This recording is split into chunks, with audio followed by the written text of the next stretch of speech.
देखिए, उम्मीद तो शांति के लिए, शांति समाधान हम सब चाहते हैं।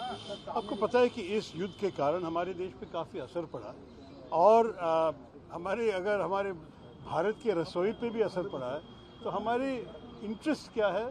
शांति ही है, समाधान ही है। तो हम चाहेंगे कि जो कुछ हो गया कि ये युद्ध ख़त्म हो जाए और हम दूसरी तरफ चले जाए, क्योंकि आजकल आपको पता है कि कितने डिस्रप्शन हो चुके हैं। एनर्जी सिक्योरिटी कम हो गया है। हमारे देश पे एक बहुत बड़ा प्रतिशत नेचुरल गैस और लिक्विफाइड पेट्रोलियम गैस दोनों वहाँ से आते थे, मतलब कतर से, बहरीन से, उस तरफ से, और स्ट्रेट्स ऑफ हॉर्मुज़ के रास्ते से आते थे। अभी आना बहुत मुश्किल है। जब युद्ध चलता है तो नामुमकिन भी होता है कुछ दिनों में।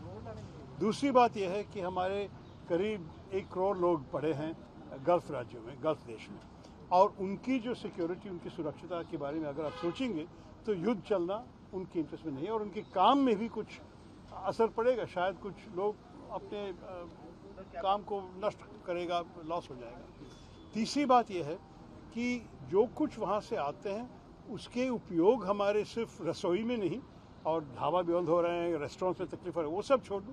उसके अलावा हमारे फैक्ट्रीज़ में भी असर हो रहा है। आप शायद सुने होंगे कि सूरत में सेरेमिक फैक्ट्रीज बंद होना पड़ा क्योंकि उनके सप्लाईज नहीं मिले।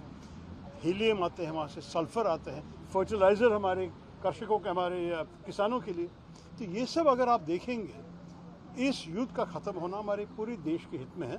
और इसलिए मैं कहता हूँ कि जो भी लेके आए, पाकिस्तान लेके आए या कोई और लेके आए, ये हमारे कोई लेना देना नहीं है। हम शांति चाहते हैं।